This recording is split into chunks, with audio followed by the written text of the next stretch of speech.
루즈벨트 대통령이 아프리카 사냥 여행을 마치고 귀국하는 길에 한 선교사가 같은 배를 타게 되었습니다. 대통령은 특등실에서 최고의 음식과 서비스를 제공받았습니다. 배가 뉴욕항에 도착하자 항구에는 붉은색 카페트가 깔렸고 군악대의 연주가 울려 퍼졌습니다. 군중들은 그에게 박수를 보냈고 시장에 환영 연설도 있었습니다.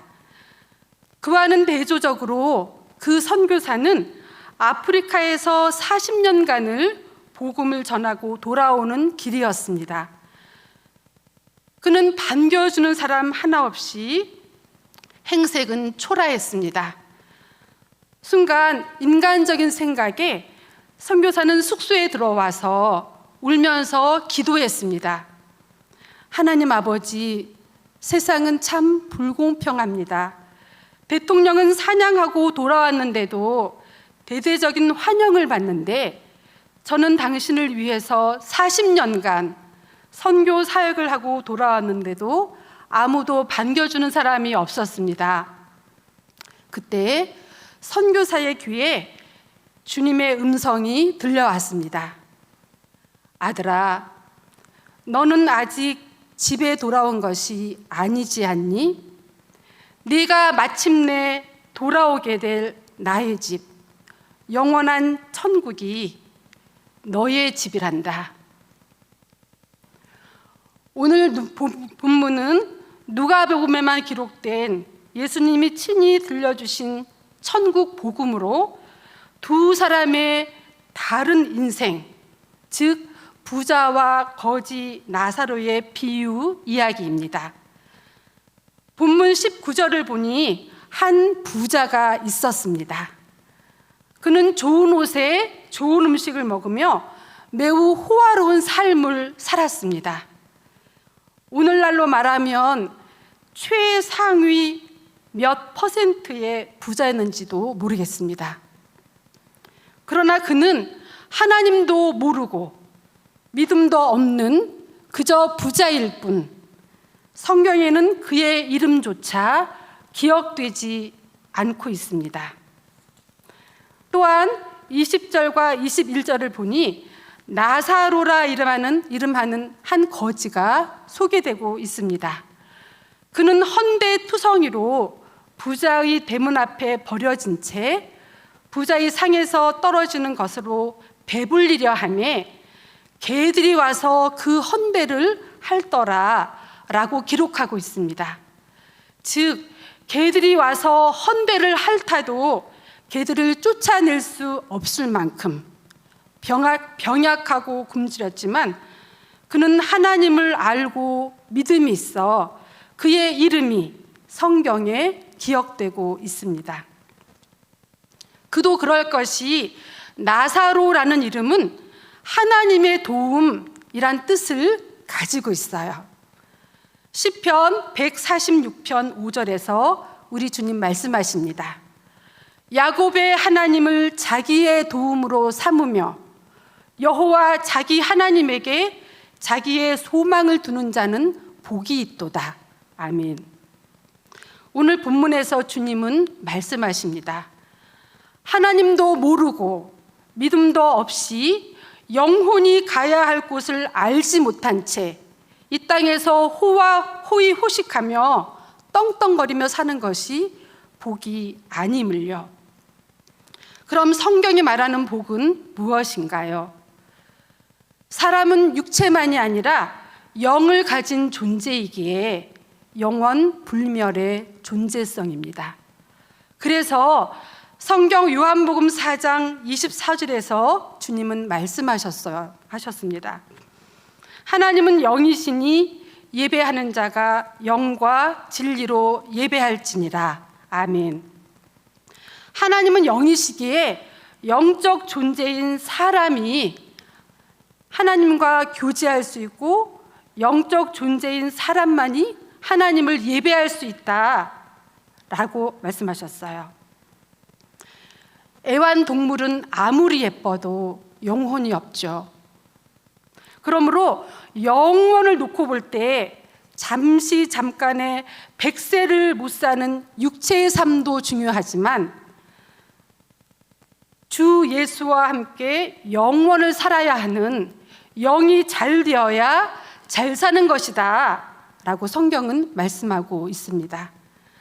영이요 생명이신 예수 그리스도를 만나야, 곧 예수님을 믿고 살아야 그 인생이 비로소 복된 인생이다, 잘 산 것이다 라고 우리 주님이 인정하십니다.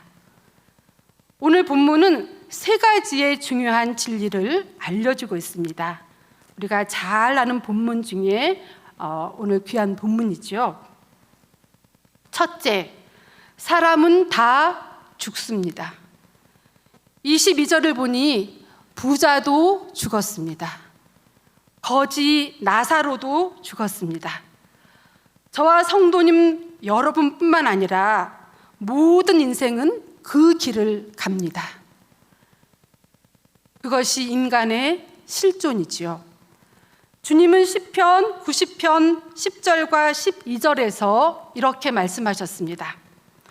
우리의 연수가 70이요 강건하면 80이라도 그 연수의 자랑은 수고와 슬픔뿐이요 신속히 가니 우리가 날아가나이다. 우리에게 우리날 계수함을 가르치사 지혜로운 마음을 얻게 하소서. 아멘. 중국을 천하 통일하고 만리장성을 축조하며 불로초를 구하여 불로장생을 꿈꾸던 지인 시황제는 49세에 죽었습니다. 그리스, 페르시아, 인도 등 대제국을 건설하고 오리엔트 문명을 꽃피게 했던 알렉산더 대왕은 33세에 죽었습니다. 그는 죽을 때 관 밖으로 자기 손을 나오게 했습니다. 인생은 빈손으로 왔다가 빈손으로 가는 것임을 후세에 교훈하기 위해서였다고 합니다. 세상을 호령하던 수많은 영웅 호걸들도 다 죽었습니다.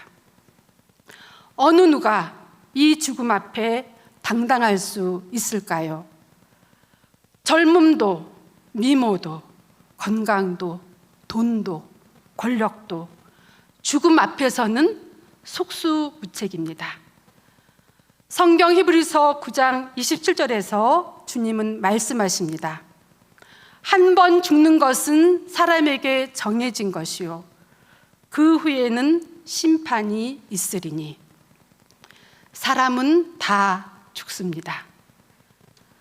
둘째, 천국과 지옥은 분명히 있습니다. 22절과 23절입니다. 이에 그 거지가 죽어 천사들에게 받들려 아브라함의 품에 들어가고 부자도 죽어 장사되매 그가 음부에서 고통 중에 눈을 들어 멀리 아브라함과 그의 품에 있는 나사로를 보고, 죽으면 모든 것이 끝인 줄 알았는데 죽어보니 믿을 수 없는 현상이 벌어졌습니다. 죽음 후의 세계가 있더라는 것입니다. 부자도 거지도 다 죽었는데 부자는 지옥에 떨어졌고 나사로는 천사들에게 받들려 아브라함의 품, 곧 천국에 들어갔습니다. 사람은 영적 존재이기에 영원을 살며 영생합니다. 천국도 영생이고 지옥도 영생입니다. 천국도 영생이고 지옥도 영생입니다. 저와 성도 여러분은 어느 곳에서 영생하여야 하겠습니까? 우리가 인정하든 인정하지 않든 성경을 보니 천국과 지옥은 분명히 존재하며 우리 육체의 세월이 끝나면 천국과 지옥 중 한 곳으로 우리의 영혼은 이끌리게 됩니다. 성경은 성도의 죽음을 잔다라고 표현하기도 했습니다. 천국과 지옥 중 한 곳에서 깨어나기 때문입니다. 아침에 일어나서 기도할 때 우리 성도 여러분께서는 또 새벽 기도 오시고 또 이제 일깨어서 기도하실 때가 많으실 거예요. 저 역시 일어나서 기도할 때 늘 이렇게 기도할 때가 많습니다. 주님, 지나간 밤 단잠을 주셔서 잘 자게 해주시고 건강하게 일어나게 해주셔서 감사합니다. 제가 훗날 인생의 종말을 맞이하게 되었을 때는 천국, 하나님의 집, 아버지의 품에서 깨어나게 해주세요. 아멘.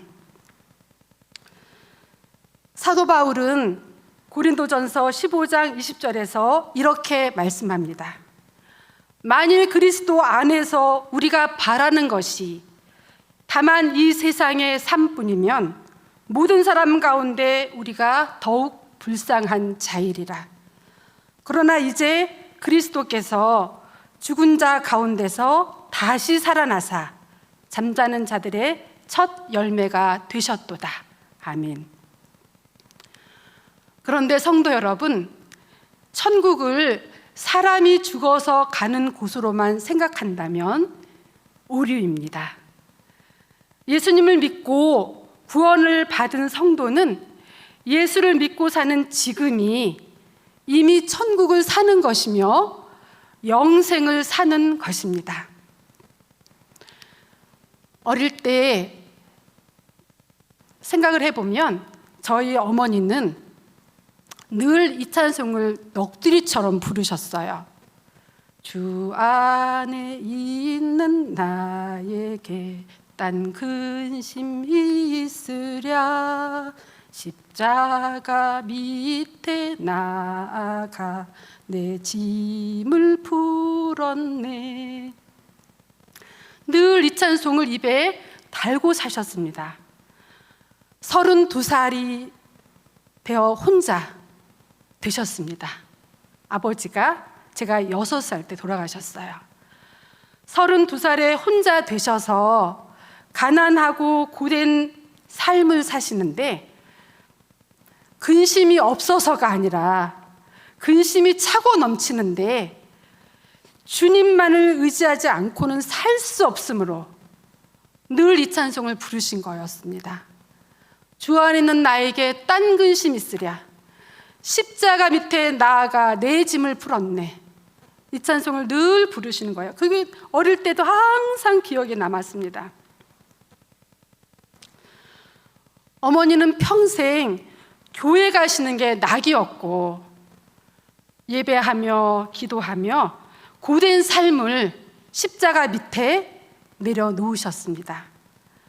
젊은 저희 어머니는 두 자식을, 저와 언니를 키울 일이 얼마나 어려우셨겠는지 이렇게 기도하는 걸 자꾸 들었어요. 나는 배운 것도 없고 또 시간도 없어서 주님 앞에 봉사도 못하는데 우리 두 딸은 주의 일꾼 되게 해주세요.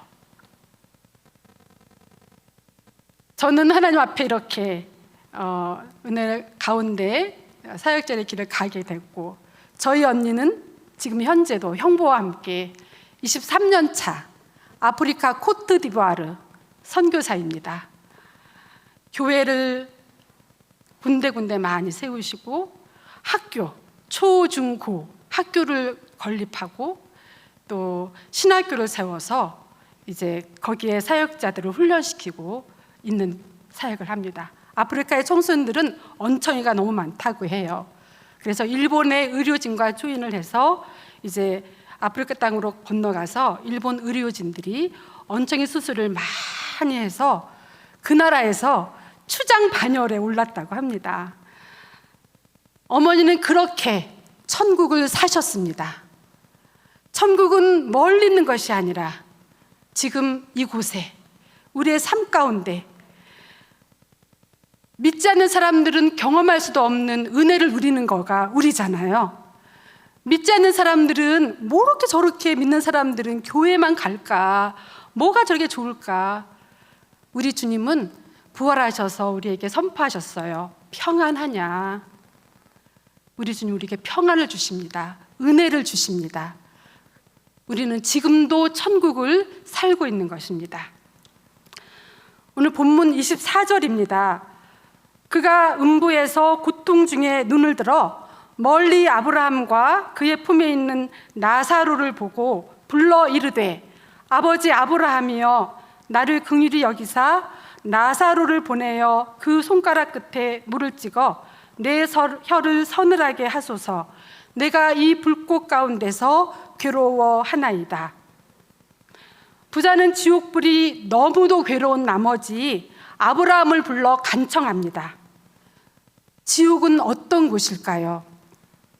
많은 말씀 가운데 있지만 마가복음 9장 48절부터 49절을 보니 거기에서는 구더기도 죽지 않고 불도 꺼지지 아니하느니라. 사람마다 불로써 소금치듯 함을 받으리라. 이렇게 기록이 되어 있습니다. 우리가 후라이팬에다가 소금을 얹어놓고 밑에 불을 가열하면 이 소금이 어떻게 되던가요? 파닥파닥 튀는 거죠. 녹지 않습니다.